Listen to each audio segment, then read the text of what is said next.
Hey there, my name's Adam. I'm going to be walking through this 22 model Clipper. Right here in the front, you've got a smart jack for the tongue jack. So you've got up and down arrow right here. And this information on the side, on the sticker, will show you everything you need to know about this. So you can set hitch height memory. So wherever this jack is, as soon as you get it off the truck, you can hold the up and down arrow for 5 seconds to set the hitch height memory. So that way, every time you go to hook to your truck, you can activate it and it'll go right back to where it was to get on your hitch ball. Here is where your propane tanks will be hooked in. And your regulator is right here. So point this knob to whichever tank you prefer to pull from first. And this indicator will be green when there's LP going through it. Whenever the tank is empty, it's going to show red like it is right now. But if you have the other tank open, it's going to automatically pull from it. And that just lets you know that this tank needs to be filled. Right here is your 12-volt battery. You have storage, pass-through storage here all the way through.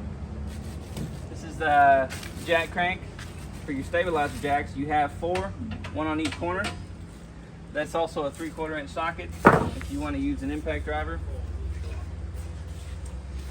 Outdoor shower right here, and below it is your waste outlet.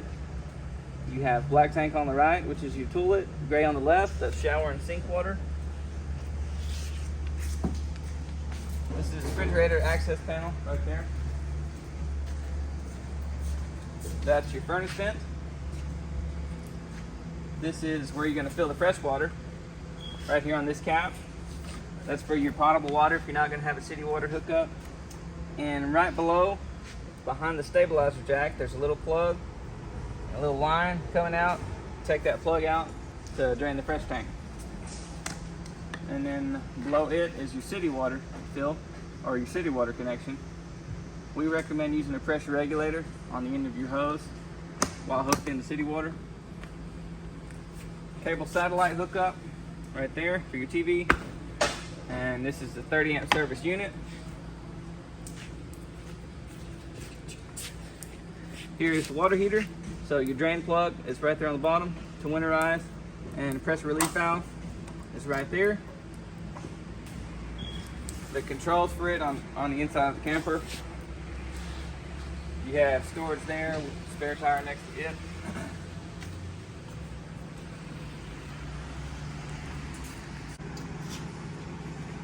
Here in the outside kitchen here, you have a mini fridge.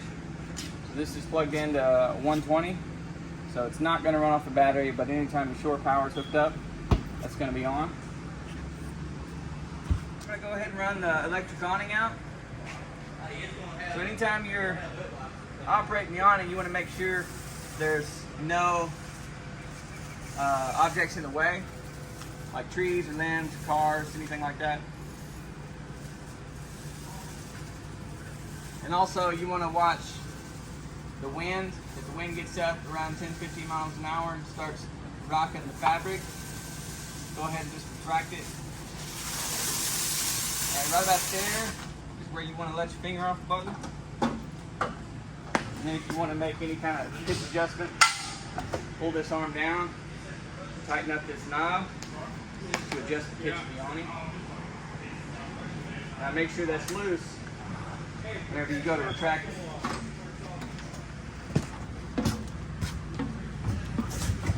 On the inside, on this cabinet, is your monitor panel. So you have your water heater switch right there. This is a gas-only water heater. That's the water pump switch. Light switches for your awning and ceiling lights. Up top, you have the battery life, along with the tanks, the tank levels. And then there's your slide switch right there. And there's the awning switch.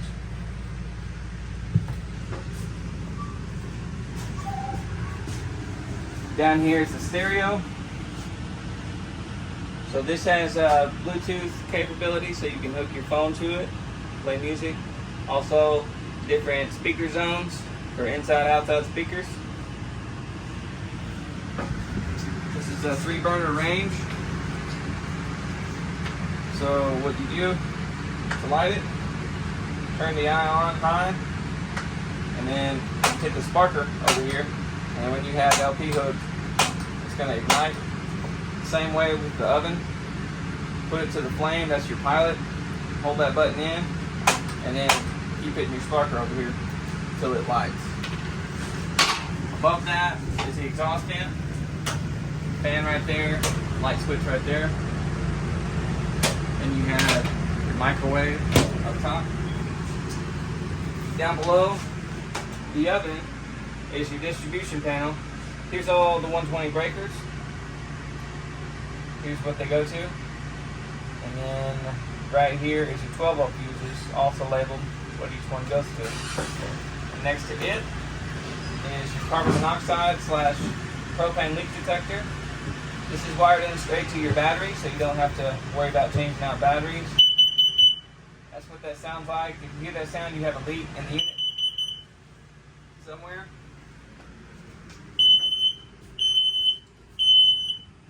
And then right up here is your smoke alarm.